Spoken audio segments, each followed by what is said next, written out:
नमस्कार, आदाब, सत श्री अकाल, नमन प्रणाम। सभी दोस्तों को राम राम, खम्मा गणी, जय माता जी री। सब मस्त होंगे, सब स्वस्थ होंगे। 2023 आपके जीवन में खुशियों भरा वर्ष हो, आप अचीवमेंट वाला वर्ष हो आपके लिए। आप जीवन पथ पर उन्नति की राह पर आगे बढ़ें और अपनी सफलता का सर्वोच्च शिखर आप प्राप्त करें। ऐसी दुआ माँ वीणा पाणी से, माँ सरस्वती से मैं आपके लिए करता हूं।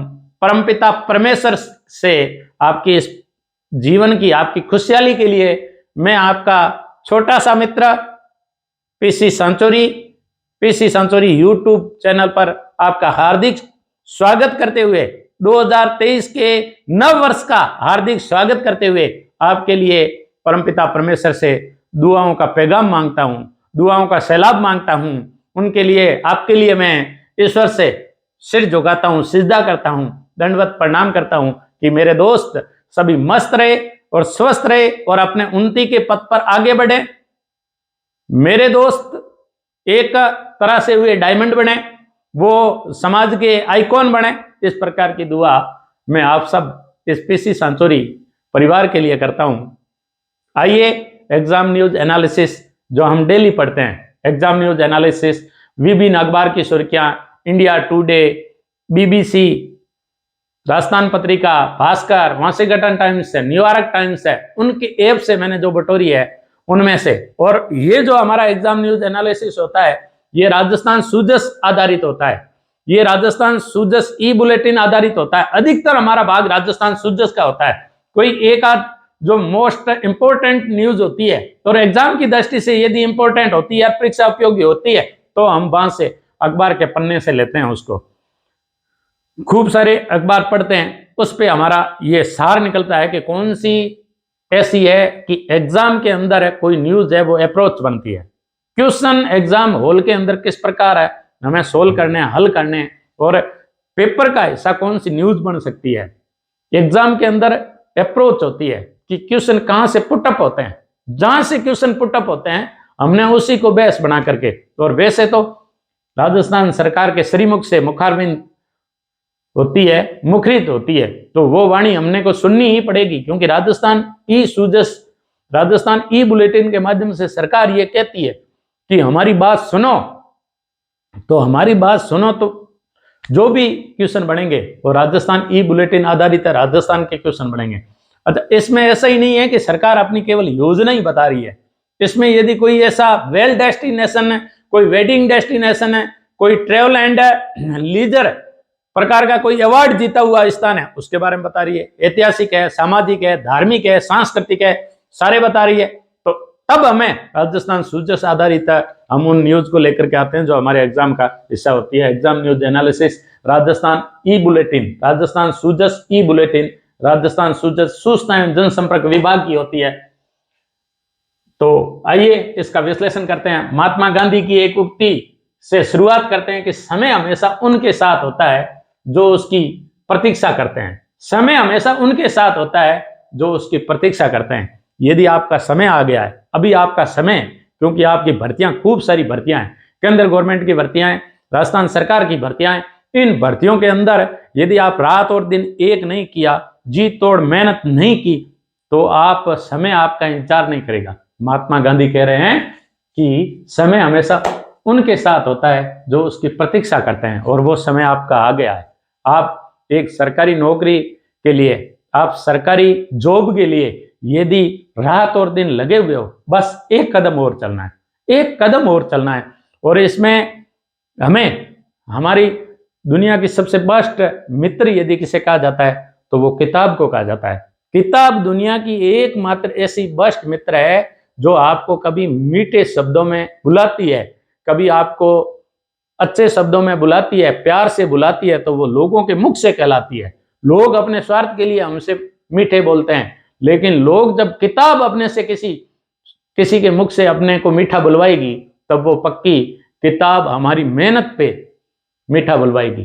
तो आइए एग्जाम न्यूज एनालिसिस का हम न्यूज को पढ़ते हैं महात्मा गांधी की इसी उक्ति के साथ कि समय हमेशा उनके साथ होता है जो उसकी प्रतीक्षा करते हैं। वो आ गया समय कि हम उस समय का यूज करें। राजस्थान में खनन ब्लॉक की ई नीलामी से अधिक पारदर्शी बनी। राजस्थान में खनन ब्लॉक की ई नीलामी से व्यवस्था अधिक पारदर्शी बनी। अप्रदान खनिजों को नीलामी भी प्रीमियम दरों पर। खिलाड़ियों को प्रोत्साहन, खिलाड़ियों का टीएडीए बढ़ाया। खेल राज्य मंत्री श्री अशोक जी चांदना लीडर ऑफ डिकेड घोषित हुए। Sharad Mahotsav toad rock for योगशाला। Sharad Mahotsav में टोड रॉक पर योगशाला आयोजित हुई। वृद्धजनों के लिए फोन हेल्पलाइन 14567 संचालित। तो इस प्रकार की छोटी छोटी न्यूज हैं, लेकिन हमारे परीक्षा उपयोगी सामग्री खूब उपलब्ध करवाती है। पहली हमारी न्यूज है कि राजस्थान में खनन ब्लॉक की ई नीलामी से व्यवस्था अधिक पारदर्शी बनी। देखो, हम खूब बार अखबारों के ये पढ़ते हैं कि फला फला अधिकारी ने, फला फला मंत्री ने अपने चहेतों को खान आवंटित की। वो चहेतों को खान कैसे आवंटित होती है?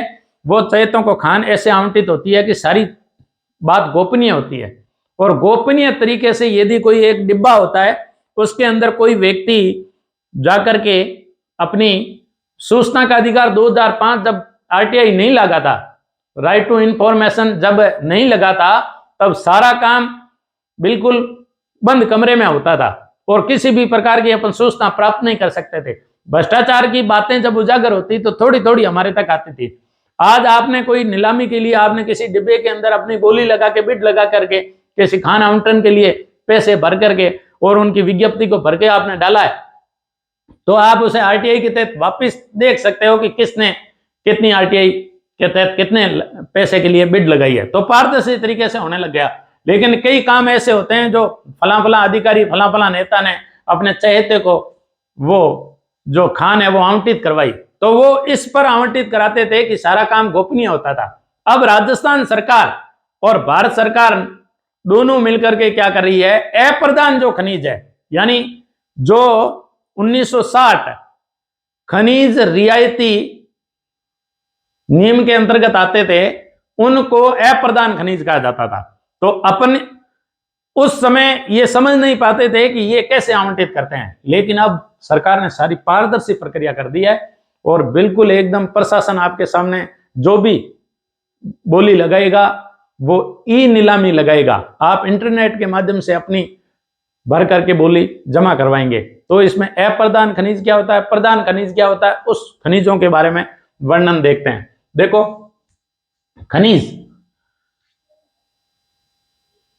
खनिज को उसके अंदर पाए जाने वाले धातु के आधार पर दो भागों में बांटा जाता है, धात्विक खनिज, अधात्विक खनिज। और जलाने की दृष्टि से ईंधन खनिज, आणविक खनिज। प्रशासन की दृष्टि से उसे दो भागों में बांटा जाता है, प्रदान खनिज, अप्रदान खनिज।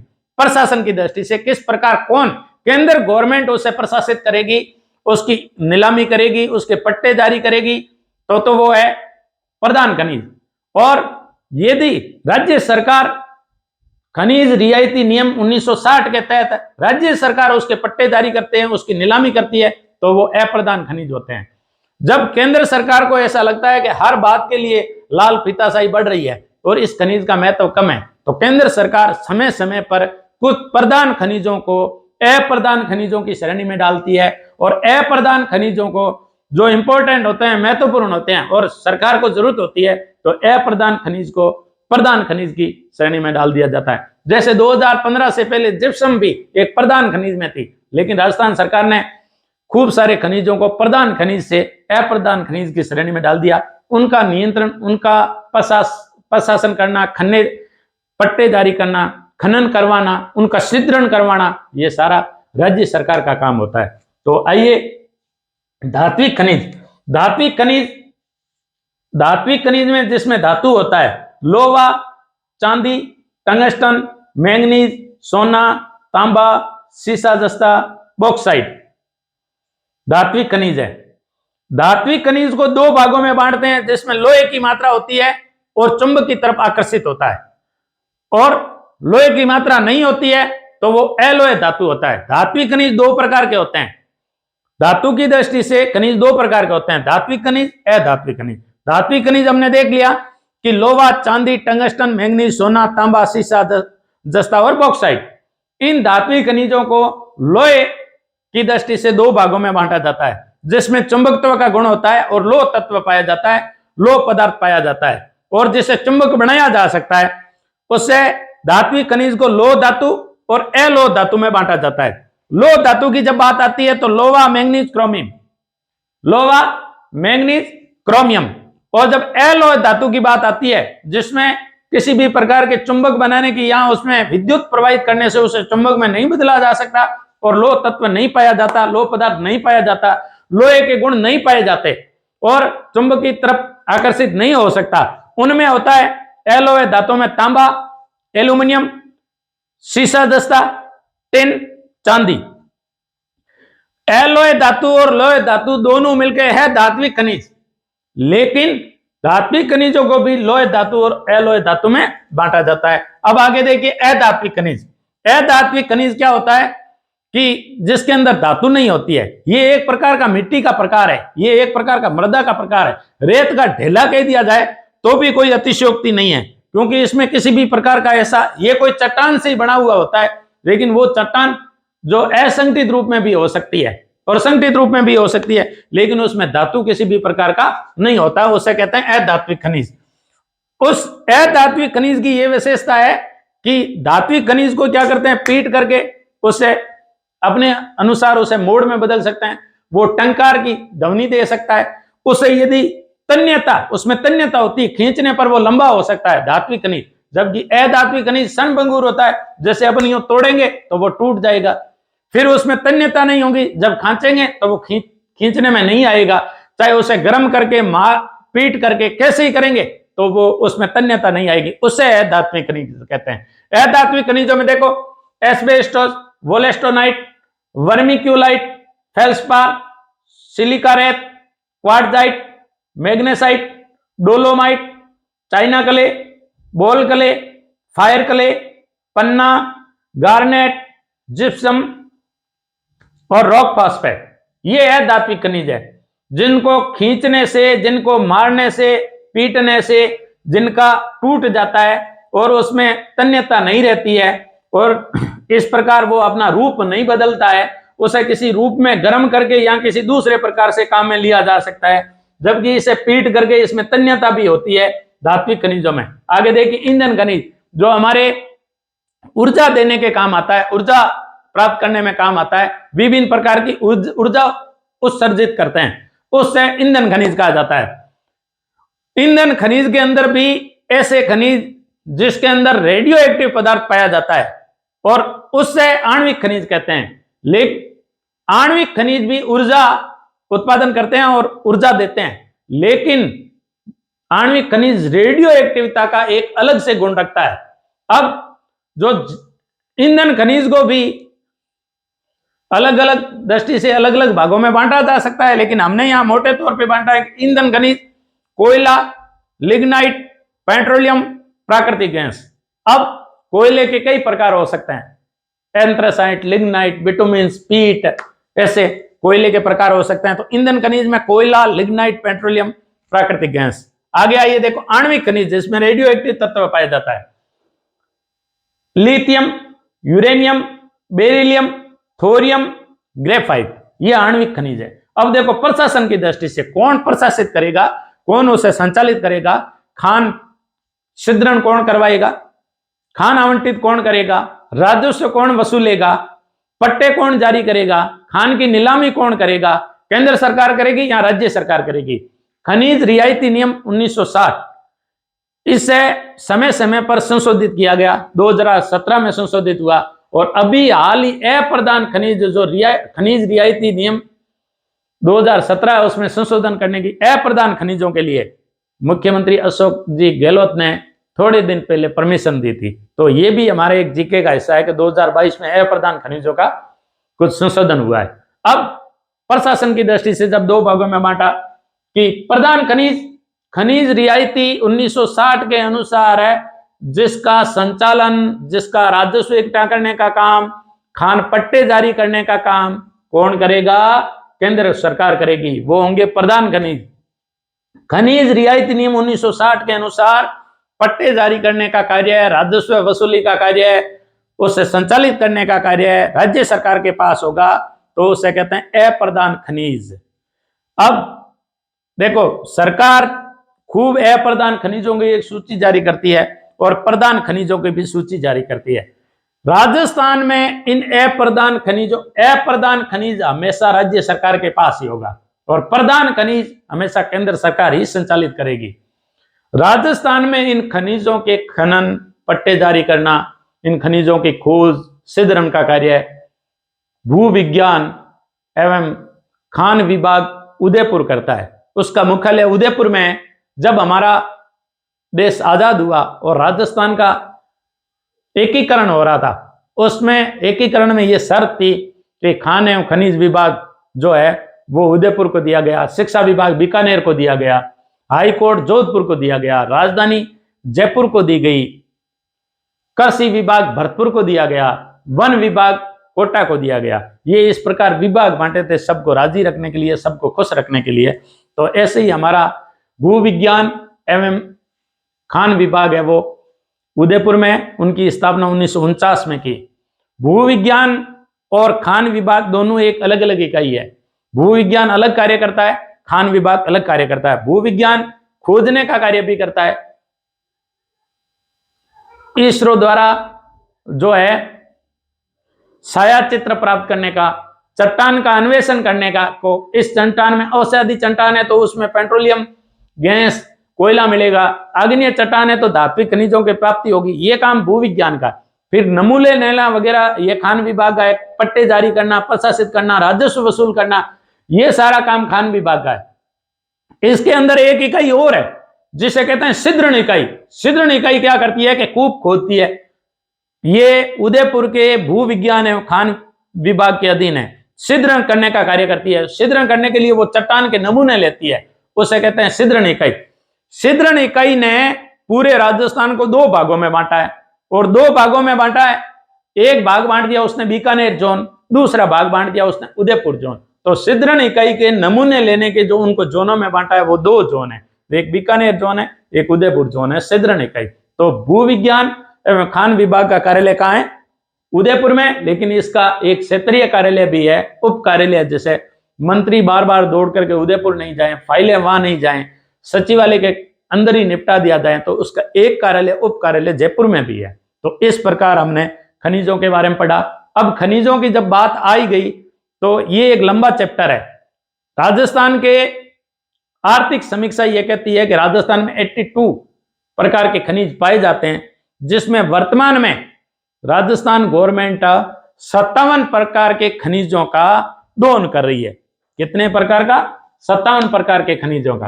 राजस्थान में 82 प्रकार के खनिज पाए जाते हैं और 57 प्रकार के राजस्थान सरकार दोहन कर रही है। दोहन कर रही है यानी खोज रही है, उसका खोद रही है, उसका खनन कर रही है, खनन करके उसे काम में ले रही है।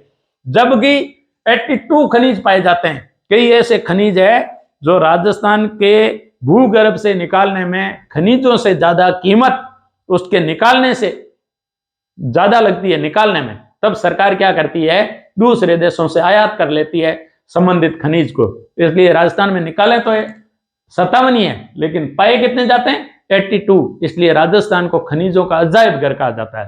राजस्थान मिनरल्स म्यूजियम है, क्योंकि ये झारखंड के बाद में राजस्थान में सबसे अधिक प्रकार के खनिज रखने वाला राज्य है। तो हमारा राजस्थान इस प्रकार भूगर्भिक दृष्टि से इतना धनवान है कि हमारे देश की ही नहीं, विश्व के खूब सारे देशों की नजर है वो राजस्थान पर टिकी है। तभी तो पश्चिमी धोरे जो रेत के समुद्र कहलाते हैं, फिर भी यहाँ खूब सारी वेनेजुला की कंपनियां, अमेरिका की कंपनियां, सऊदी अरब की कंपनियां और स्कॉटलैंड तक की जैसे कैन एनर्जी कंपनियां यहाँ कार्य कर रही है, फॉक्स एनर्जी कार्य कर रही है, ये भी विदेशी है। तो खूब सारी एनर्जी जो एनर्जी एजेंसी है, कंपनियां है, वो काम कर रही है। हमारी ओएनजीसी स्वदेशी है, ऑयल इंडिया है, ये काम ही कर रही है। तो इस प्रकार राजस्थान सबके आंखों पर लिया हुआ है कि ये आने वाले दिनों में एक बहुत ही धनवान राज्य बनने वाला है खनिज की दृष्टि से। अच्छा, इसके अलावा जो अप्रधान खनिज है, अप्रधान खनिज और प्रधान खनिज, प्रधान खनिज राजस्थान में 23 है और अप्रधान खनिज राजस्थान में जो है वो 44 प्रकार के हैं। तो इस प्रकार 44 प्रकार के अप्रधान खनिज और 23 प्रकार के प्रधान खनिज है, ये सूचियां दे रखी हुई होती है। आगे की न्यूज लेते हैं हम किस प्रकार की खिलाड़ियों को प्रोत्साहन टीएडीए। देखो छोटी सी न्यूज है, एक इसके साथ में हमारे खेल मंत्री जो खेल राज्य मंत्री है श्री अशोक जी चांदना, उनकी भी न्यूज दी हुई है। और उनकी न्यूज ये दी गई है कि खेल राज्य मंत्री श्री अशोक चांदना ने लीडर ऑफ डिकेड अवार्ड जीता। एक है खिलाड़ियों को प्रोत्साहन, खिलाड़ियों का टीएडीए बढ़ाया। दोनों को साफ करके पढ़ते हैं कि सूजस के अंदर, सूजस ई बुलेटिन के अंदर अशोक जी गहलोत जी का फोटो दिया हुआ है मुख्यमंत्री का, और साइड में एक विज्ञापन दे रखा है। उस विज्ञापन के अंदर लिखा है कि सरकार क्या कर रही है, खिलाड़ियों का ध्यान रख रही है। और खिलाड़ियों का क्या ध्यान रख रही है कि जो खिलाड़ी खेलने जाते हैं उनके जो टीएडी है उनकी राशि बढ़ाई है। कितनी बढ़ाई है? वो बढ़ाई है राज्य स्तर पर यदि आप खेलते हो, राज्य स्तर का जो खिलाड़ी है खेलता है उसे 300 से 600 रुपए पर डे कर दिया है, रुपए पर डे कर दिया है। और यदि आप राष्ट्रीय स्तर पर खेलते हो, राष्ट्रीय स्तर पर खेलते हो तो ये 500 से 1000 कर दी गई है, 1000 रुपए कर दी गई है। इस प्रकार 300 से 600 राज्य स्तर पर और 500 से 1000 राष्ट्रीय स्तर पर। इन के अलावा जो भी बात उन्होंने कही है वो ये बात है कि हमारे खेल राज्य मंत्री है वो श्री अशोक चांदना है, वो अशोक चांदना है। और अशोक चांदना हमारे खेल राज्य मंत्री है। उन खेल राज्य मंत्री को एक अवार्ड मिला है जिसे कहा जाता है leader of decade award. Leader of जो डिकेड अवार्ड है वो वर्ल्ड इकोनॉमिक वुमेन इकोनॉमिक का फोरम है उसने दिया है। वीमेन इकोनॉमिक फोरम ने ये अवार्ड दिया है। विमेन इकोनॉमिक फोरम है वो विश्व लेवल पर महिला सशक्तिकरण का कार्य, बालिकाओं के प्रोत्साहन का कार्य, बालिका शिक्षा का कार्य, बालिका और महिलाओं के साथ होने वाले विभिन्न प्रकार के अत्याचार, विभिन्न प्रकार के उनके साथ में किसी भी प्रकार का हैरेसमेंट होता है उनके लिए, तो जेंडर सेंसिटिविटी के बारे में कार्य कर रही है, जेंडर गैप को मिटाने का कार्य कर रही है, वो नजर रखती है। विमेन इकोनॉमिक फोरम होती है वो। तो इस प्रकार इनको जो दिया गया है वो है लीडर ऑफ डिकेड अवार्ड। अब लीडर ऑफ डिकेड अवार्ड दिया है वो दिया है खेल राज्य मंत्री श्री अशोक जी चांदना को। छोटी सी न्यूज है, थोड़ा इसका बड़ा भी कर सकते हैं लेकिन हमारा समय वो है उसे ध्यान रखना है कि शरद महोत्सव टोड रोग पर योगशाला। देखो शरद महोत्सव, राजस्थान एक वो डेस्टिनेशन है कि राजस्थान पर्यटन की दृष्टि से सैलानियों का घर कहलाता है। राजस्थान ने पर्यटनों का इतना ध्यान रखा है, पर्यटकों और पर्यटन का, कि 500 करोड़ रुपए का पर्यटन कोष राज्य सरकार ने बजट में घोषित किया। और उस 500 करोड़ रुपए के कोष के लिए विभिन्न प्रकार की हवेलियां, किले, महल, बावड़ियां और हमारा जो हेरिटेज का जितना भी है, जो हमारे पूर्वज छोड़ करके गए हमारे लिए, एक दोहरा धरती वाला देश, लेकिन यहाँ किले और महलों के प्रति इतना लोगों का आकर्षण है कि राजस्थान को देखने के लिए भारत में जितने पर्यटक आते हैं उनमें से हर 5वां राजस्थान आता है। सबसे ज्यादा विदेशी जयपुर में जरूर आते हैं लेकिन हर 5वां पर्यटक राजस्थान आता है। राजस्थान ने पर्यटन के विकास की दृष्टि से इतना कार्य, क्योंकि ये एक विश्व का सबसे बड़ा व्यवसाय है, सबसे बड़ा उद्योग है पर्यटन उद्योग, और ये साफ सुथरा, स्वच्छ, निर्मल, बिना धुएं वाला है, बिना प्रदूषण वाला है। इसलिए इससे खूब सारी आय होती है। आय होने के साथ में यहाँ सैलानी आते हैं, विदेश जाते हैं, वो हमारी धरोहर के बारे में बताते हैं। यहाँ के लोग जो बाहर से आते हैं वो यहाँ से कुछ चीजें हैंडीक्राफ्ट वगैरह खरीद के जाते हैं। अंतर्राष्ट्रीय व्यापार में वृद्धि होती है। हमारे हेरिटेज जितनी भी साइट है उनकी देखभाल के लिए, संरक्षण के लिए हम प्रोत्साहित होते हैं, जॉब मिलता है, लोगों को रोजगार मिलता है। तो इस प्रकार पर्यटन विश्व का सबसे उभरता हुआ उद्योग है और विश्व के सबसे बड़े उद्योगों में से एक है। धुआं रहित है, प्रदूषण रहित है, इसमें किसी भी प्रकार का प्रदूषण भी नहीं होता है। जब पर्यटन एक स्थान से दूसरे स्थान पर जाएंगे तो रोडों का विकास होगा, वहां के हेरिटेज साइटों का विकास होगा। तो इसलिए विश्व में इस उद्योग के लिए 27 सितंबर को अंतर्राष्ट्रीय पर्यटन दिवस मनाया जाता है, 27 सितंबर को, जबकि भारत में पर्यटन दिवस है वो 25 जनवरी को मनाया जाता है। तो पर्यटन की दृष्टि से राजस्थान को अलग अलग परिपथों में बांटा है और टोटल राजस्थान के परिपथ है 10 पर्यटन परिपथ है, 10 पर्यटन परिपथ है। इन 10 पर्यटन परिपथों में से एक परिपथ है, वो है माउंट आबू परिपथ। जो दिया है उसका नाम दिया है माउंट आबू पर्यटन परिपथ। माउंट आबू पर्यटन परिपथ। ये देखो माउंट आबू जो पर्यटन परिपथ है, इसमें देखो 3 जिले हैं। एक तो सिरोही खुद है, सिरोही जिला आता है। सिरोही के बाद में एक पड़ोसी जालोर जिला आता है और एक पाली आता है। तो आप माउंट आबू पर्यटन परिपथ में 10 पर्यटन परिपथ है, उनको नहीं पढ़ाऊंगा क्योंकि हमारा पर्यटन एक अलग टॉपिक होगा और उसे मैं अलग अलग पार्टों में आपको अध्ययन करवाता रहूंगा और बढ़िया तरीके से अध्ययन कराता रहूंगा। आप देखिए कि मैंने कितनी मेहनत की है, किस तरीके से मेहनत की है। मैंने रटाफिकेशन करवाया तोता मैना की तरह, या ऑक्सफोर्ड एटलस लेकर के बैठिए। राजस्थान एटलस आती है, छोटी सी आती है, राजस्थान एटलस निकाल करके बैठिए। राजस्थान का जो पॉलिटिकल मैप है, राजस्थान का जो नेचुरल मैप है, उनको भी अपने दीवार और अपने टेबल की शोभा भी बढ़ानी है उन मैप के माध्यम से, ताकि आपका पूरा किसी भी प्रकार का तोता मैना की तरह रटना नहीं है। रटना, आप रात को सोओगे, सुबह उठोगे, रटे हुए भूल जाओगे और आपका कंसेप्ट क्लियर है। आप ज्ञान लेना, पढ़ना और उसे अधिगम में बदलना बहुत बड़ी टेढ़ी खीर होती है और उसमें छोटी सी अपनी युक्ति अपना करके, अपना कंसेप्ट क्लियर करके हमेशा हमेशा के लिए याद रख सकते हैं। तो इस प्रकार अधिगम करने का तरीका होता है कि कैसे अधिगम करें, कोई ना कोई बात एक बात से जोड़ करके अपन याद रख सकते हैं। तो इस प्रकार ये माउंट आबू पर्यटन परिपथ है, उसमें हमारा जालोर, सिरोही और पाली है।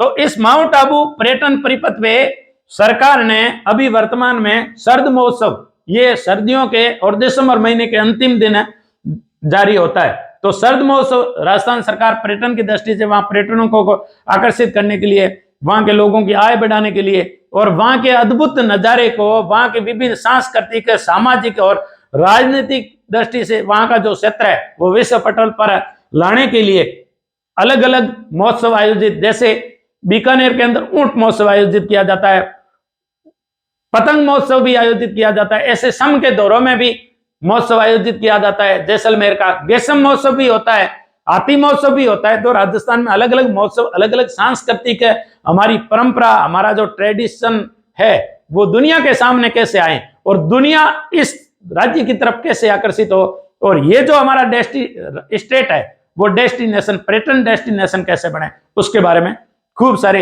राजस्थान सरकार योजना, प्रोग्राम चलाती है। उसके तहत एक प्रोग्राम है सर्द महोत्सव। सर्द महोत्सव कहां मनाया जा रहा है? माउंट आबू पे मनाया जा रहा है। अब बात आती है जब माउंट आबू की, तब अपन बात करते हैं कि ये माउंट आबू पे आयोजित हो रहा है। अब देखो माउंट आबू पे है क्या, ये राजस्थान का एकमात्र क्या है? पर्यटन, राजस्थान का एकमात्र पर्यटन हिल स्टेशन है। हिल स्टेशन है, एकमात्र पर्यटन हिल स्टेशन है।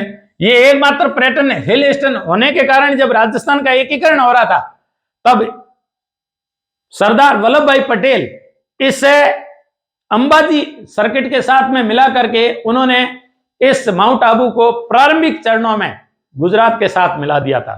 आय की दृष्टि से यह महत्वपूर्ण था। राजस्थान एकमात्र हिल स्टेशन है, तो पर्यटन की दृष्टि से राजस्थान का एकमात्र हिल स्टेशन है। अब बात करते हैं इस भाग की। यहां है सिरोही।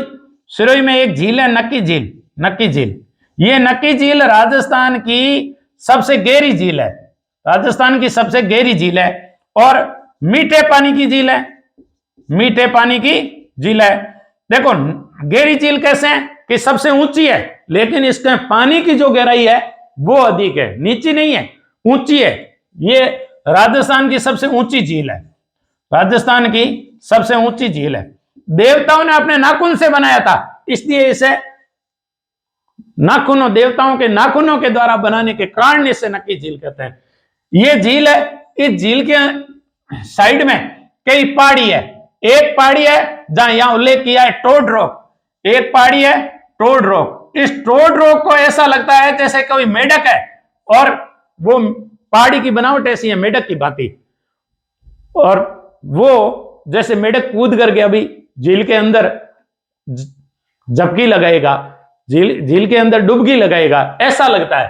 तब इसे टोड रोग कहते हैं। एक वह महिला जैसी रोग है जिसे नन रोग कहते हैं। महिला कोई है वो घूंघट निकाले खड़ी है, नन, तो उस समय जैसे पादरी होते हैं, नन होते हैं ईसाइयों के, तो वो महिला ऐसी लग रही है कि कोई घूंघट निकाले खड़ी है, तो उसे नन रोग कहते हैं।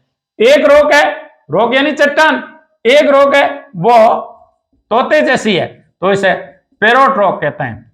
इस नक्की झील के चारों ओर खूब सारी गुफाएं भी है, जैसे राम गुफा, राम झरोका गुफा कहते हैं जिसे, राम झरोका गुफा, चंपा गुफा ऐसी गुफा भी है। और राजस्थान का एकमात्र पर्यटन हिल स्टेशन है जहां अपन सनसेट पॉइंट भी देखते हैं। सूर्यास्त का जो नजारा होता है वो बड़ा अद्भुत होता है। हिमालय पर्वतमाला से लगा करके नीलगिरी पर्वतमाला, दक्षिणी भारत की जो पर्वत चोटियां हैं, उनके बीच में ये माउंट आबू पर स्थित है गुरु शिखर, राजस्थान का सबसे ऊंचा शिखर है, लगभग 1722 मीटर।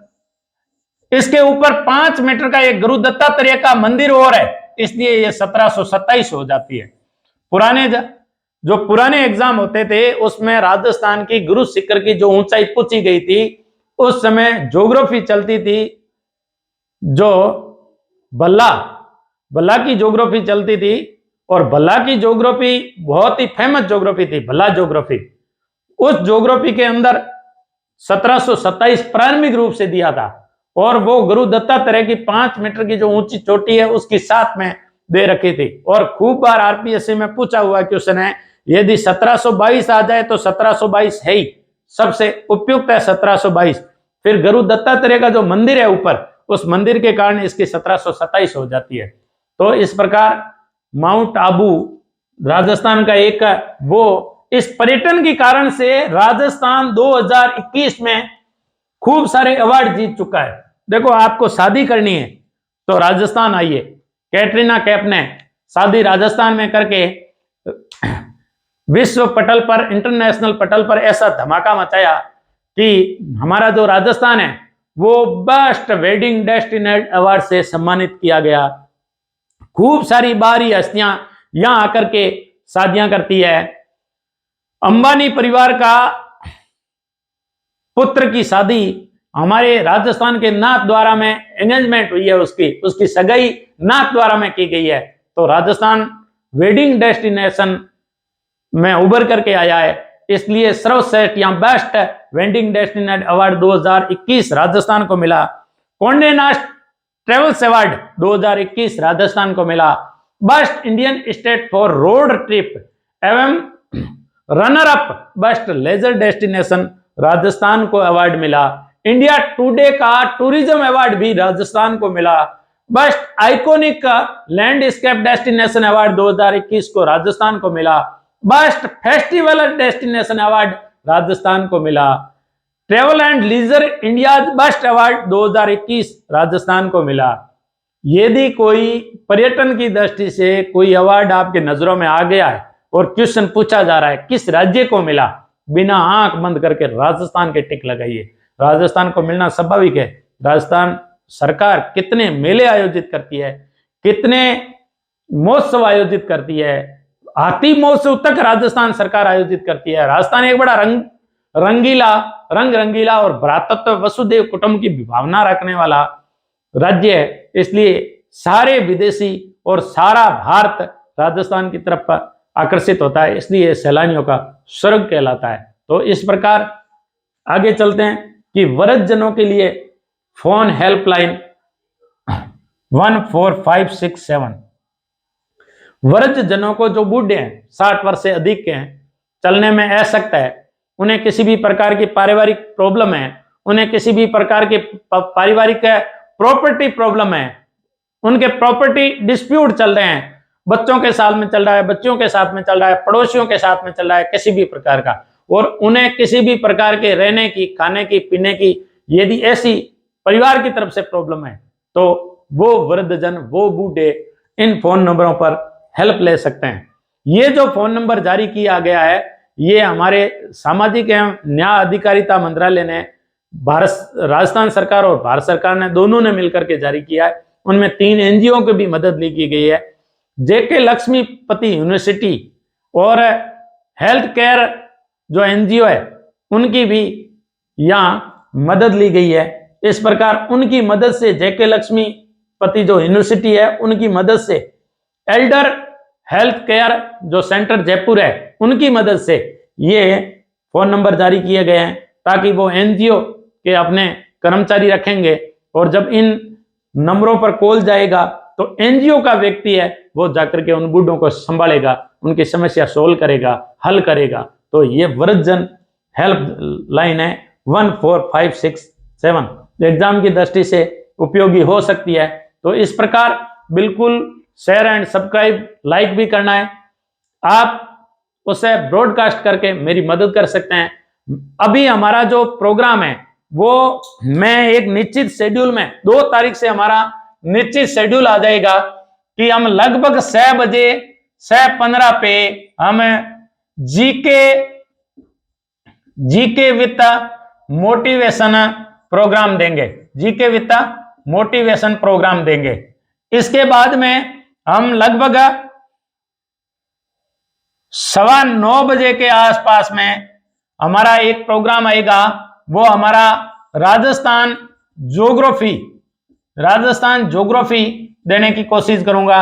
इसके बाद में शाम को 4:15 के बाद में हमारा राजस्थान सूजस आधारित ईएनए जो हमारा प्रोग्राम है, एग्जाम न्यूज एनालिसिस, ये जारी करेंगे। तो इस प्रकार हमारा निश्चित शेड्यूल है वो मैं देने की कोशिश करूंगा। 2 तारीख को, आज को छोड़ करके 2 तारीख से हमारा इसी प्रकार का जो है वो आएगा। तो जय हिंद, जय भारत।